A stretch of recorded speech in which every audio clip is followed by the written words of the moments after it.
नमस्कार दोस्तों, study corner 24 channel में आपका स्वागत है। आज हम केबीएस पीआरटी ईबीएस की एक इम्पॉर्टेंट क्लास लाए हैं जिसमें हम फैमिली एंड फ्रेंड्स चैप्टर के अंतर्गत इम्पॉर्टेंट क्वेश्चन को कराएंगे, इम्पॉर्टेंट एमसीक्यूज को कराएंगे जो कि विभिन्न एग्जाम्स में पूछे गए प्रश्न हैं, चाहे आपका सीटेट एग्जाम हो या रीट का एग्जाम हो, उसमें पूछे गए प्रश्न हैं। तो आइए क्लास शुरू करते हैं। क्लास शुरू करने से पहले यदि आप हमारे चैनल पर नए व्यूअर हैं तो हमारे चैनल को जरूर सब्सक्राइब करें। देखते हैं हम इम्पॉर्टेंट एमसीक्यूज को। पहला प्रश्न, बच्चे के सामाजिकरण का पहला पाठ कहाँ से प्राप्त होता है? बच्चे के सामाजिकरण का पहला पाठ कहाँ से प्राप्त होता है? पहला ऑप्शन परिवार, विद्यालय, दूसरा ऑप्शन, तीसरा ऑप्शन सांस्कृतिक केंद्र, चौथा ऑप्शन धार्मिक केंद्र। प्रश्न एक बार पुनः सुने। बच्चे के सामाजिकरण का पहला पाठ कहाँ से प्राप्त होता है? बच्चे के सामाजिकरण का पहला पाठ प्राप्त होता है परिवार से। बच्चे के सामाजिकरण की पहली पाठशाला कही जाती है परिवार। इसका पहला वाला ऑप्शन सही होगा। बच्चे के सामाजिकरण की पहली पाठशाला कही जाती है परिवार। परिवार को बच्चे के सामाजिकरण की पहली पाठशाला कहा जाता है। इसमें पहला ऑप्शन सही होगा। बच्चे के सामाजिकरण का पहला पाठ कहाँ से प्राप्त होता है? पहला पाठ उसे प्राप्त होता है परिवार से। अब हम आगे बढ़ते हैं और देखते हैं अगला क्वेश्चन। निम्न में से कौन सा कथन सही है? निम्न में से कौन सा कथन सही है? इसमें चार ऑप्शन दिए हुए हैं। इसमें से जो कथन सही है उसके उत्तर को आपको लगाना है। एकल परिवार में दहेज प्रथा सामान्य बात है। दूसरा ऑप्शन, एकल परिवार में बाल श्रम सामान्य बात है। तीसरा ऑप्शन, दहेज तथा बाल श्रम सामाजिक बुराइयां हैं। चौथा ऑप्शन, दहेज प्रथा बाल श्रम शहरों में सामान्य बात है। इसमें से कौन सा ऑप्शन सही है? दहेज तथा बाल श्रम दोनों सामाजिक बुराइयां हैं। दहेज प्रथा भी सामाजिक बुराई है और बाल श्रम भी सामाजिक बुराई है। इसमें थर्ड वाला ऑप्शन सही है। दहेज तथा बाल श्रम सामाजिक बुराइयां हैं, यही वाला ऑप्शन इसमें सही है। अब हम बढ़ते हैं अगले क्वेश्चन की तरफ। देखते हैं अगला क्वेश्चन। ईबीएस की पाठचर्या में परिवार और मित्र क्या है? ईबीएस की पाठचर्या में परिवार और मित्र क्या है? थीम पहला ऑप्शन, दूसरा ऑप्शन उपथीम, तीसरा ऑप्शन विषय वस्तु और चौथा ऑप्शन पाठ्यचर्या। एक बार क्वेश्चन फिर से सुने। ईबीएस की पाठ्यचर्या में परिवार और मित्र क्या है? ईबीएस की पाठ्यचर्या में परिवार और मित्र थीम है। किसके अंतर्गत है? थीम के अंतर्गत है। ईबीएस की पाठ्यचर्या में यानी कैरिकुलम में परिवार और मित्र थीम है। परिवार और मित्र क्या है? थीम है। अब हम बढ़ते हैं अगले क्वेश्चन की ओर। देखते हैं नेक्स्ट क्वेश्चन। एकल परिवार से तात्पर्य है। एकल परिवार से तात्पर्य है वर्ष 1950 की बात नहीं है, बाद है। वर्ष 1950 के बाद का बना परिवार। दूसरा ऑप्शन, परिवार जिसमें माता पिता एवं उनके बच्चे होते हैं।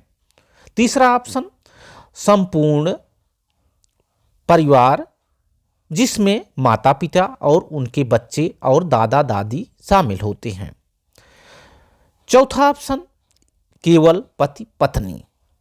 तो एकल परिवार से तात्पर्य है, एकल परिवार से तात्पर्य है जिसमें माता पिता एवं उनके अविवाहित बच्चे शामिल होते हैं। इसका सेकंड वाला ऑप्शन सही होगा।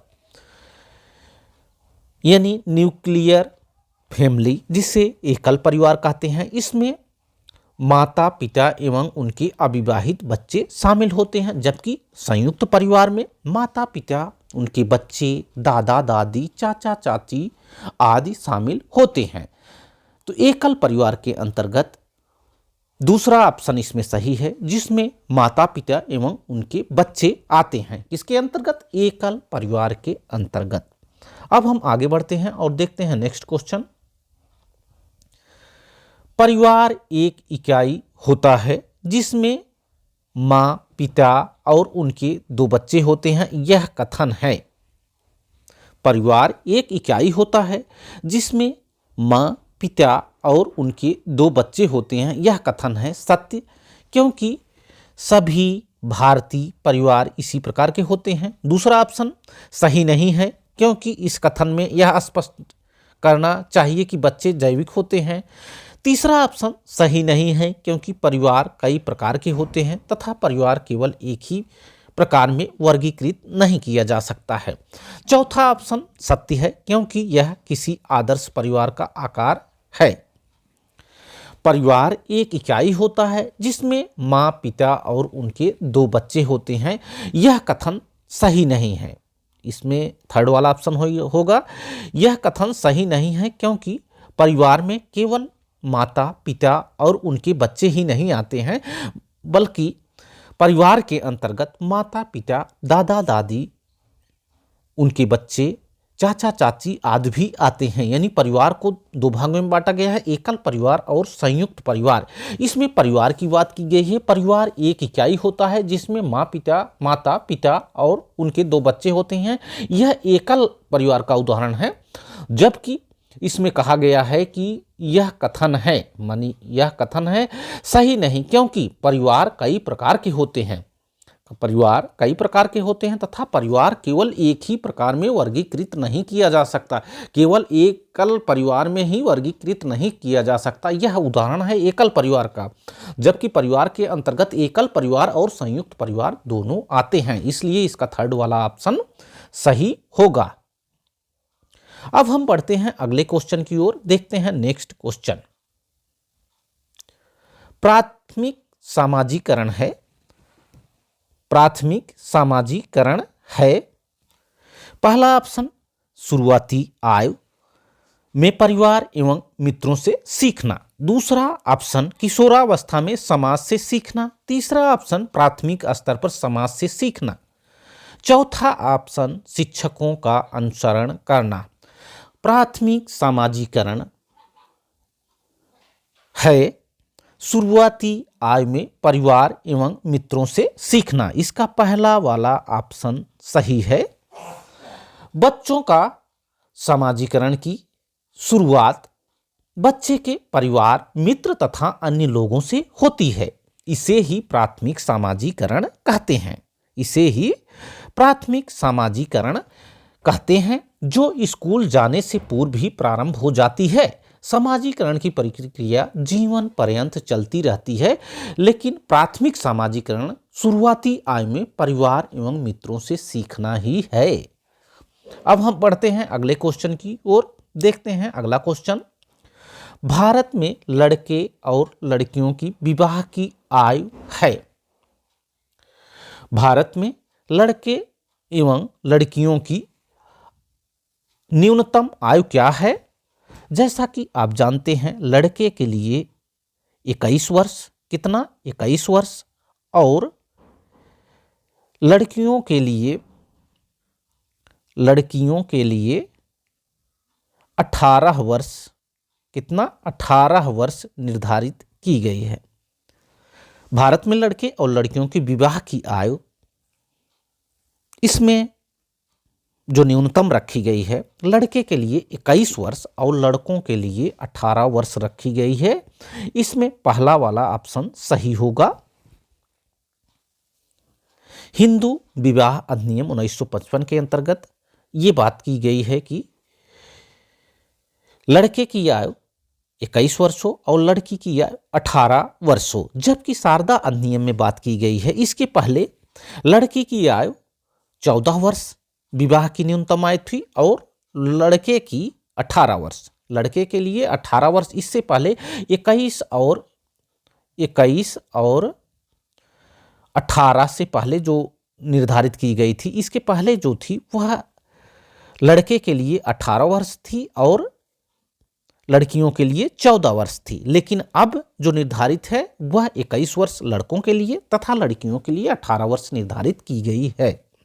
अब हम बढ़ते हैं अगले क्वेश्चन की ओर। देखते हैं नेक्स्ट क्वेश्चन। अगला क्वेश्चन, भारत में बाल विवाह निषेध अधिनियम किस वर्ष पारित किया गया? भारत में बाल विवाह निषेध अधिनियम पारित किया गया किस वर्ष? 2006, 2008, 2011, 1997। इसमें कौन सा ऑप्शन सही होगा? भारत में बाल विवाह निरोध अधिनियम 2006 में पारित किया गया। कब किया गया? 2006 में पारित किया गया। आपको ध्यान रखना है, इसमें पहला ऑप्शन सही होगा। बाल विवाह निषेध अधिनियम 2006 में पारित किया गया, जबकि 1 नवंबर 2007 को इसे लागू किया गया। लागू कब किया गया? लागू किया गया, इसको भी आपको ध्यान रखना है, 1 नवंबर 2007 को लागू किया गया। कब किया गया? 1 नवंबर 2007 को लागू किया गया। जबकि इस अधिनियम पारित कब किया गया? अधिनियम पारित किया गया 2006 में। इतनी बातें आपको इसमें याद रखनी है। अब हम बढ़ते हैं नेक्स्ट क्वेश्चन की ओर। देखते हैं अगला क्वेश्चन। लड़के लड़कियों की अपेक्षा अधिक बुद्धिमान होते हैं, यह कथन है। इसमें कहा गया है कि लड़के लड़कियों की अपेक्षा अधिक बुद्धिमान होते हैं, यह कथन है सही हो सकता है, बुद्धि के भिन्न पक्षों के लिए सही है, लैंगिक पूर्वाग्रह से प्रदर्शित है। यह कथन जो है लैंगिक पूर्वाग्रह को प्रदर्शित करता है। लड़के लड़कियों की अपेक्षा अधिक बुद्धिमान होते हैं, यह कथन लैंगिक पूर्वाग्रह को प्रदर्शित करता है। जैसा कि आप जानते हैं, बुद्धिमत्ता के लिए लड़के और लड़कियों में कोई अंतर नहीं है। तो इसमें पहला वाला ऑप्शन सही, दूसरा ऑप्शन सही हो सकता है, तीसरा ऑप्शन बुद्धि से भिन्न पक्षों के लिए सही, चौथा ऑप्शन लैंगिक पूर्वाग्रह को प्रदर्शित करता है। लड़के लड़कियों की अपेक्षा अधिक बुद्धिमान होते हैं, यह कथन लैंगिक पूर्वाग्रह को प्रदर्शित करता है।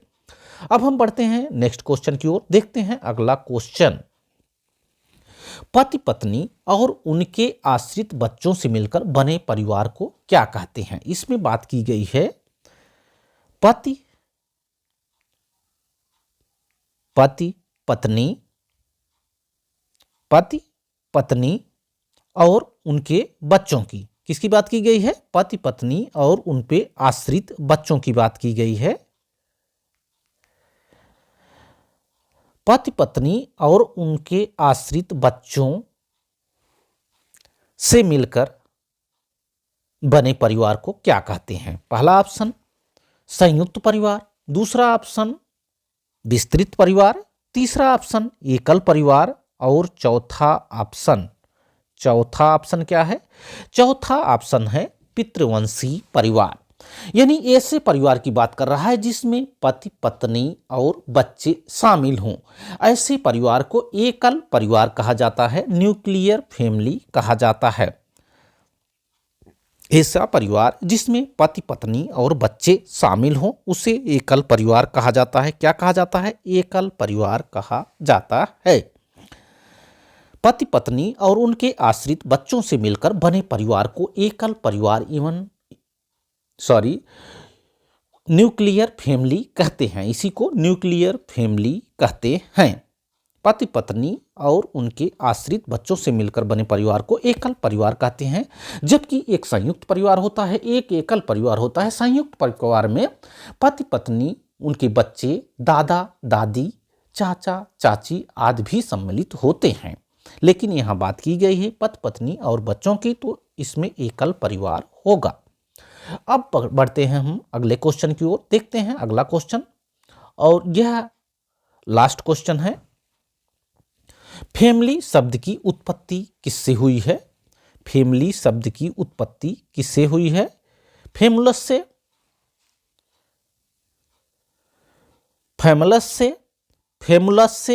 और फैमुलस से। इसमें कौन सा ऑप्शन सही है? जैसा कि आप जानते हैं, फैमिली शब्द की उत्पत्ति लैटिन वर्ड फैमुलस से हुई है। कैसे हुई है? फैमिली शब्द की उत्पत्ति लैटिन वर्ड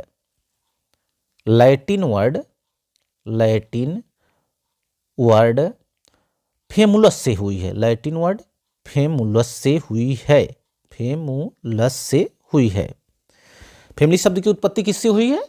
फैमिली शब्द की उत्पत्ति लैटिन वर्ड फेमुलस से हुई है। इसमें पहला वाला ऑप्शन सही होगा। फैमिली शब्द की उत्पत्ति फेमुलस से हुई है। फेमुलस कैसा वर्ड है? फेमुलस लैटिन वर्ड है। आशा है जो बातें आज हमने बताई आपको समझ में आई होंगी। वीडियो अच्छा लगा हो तो वीडियो को लाइक करें, शेयर करें तथा हमारे चैनल स्टडी कॉर्नर 24 को जरूर सब्सक्राइब करें। Thanks for watching this video. Thank you.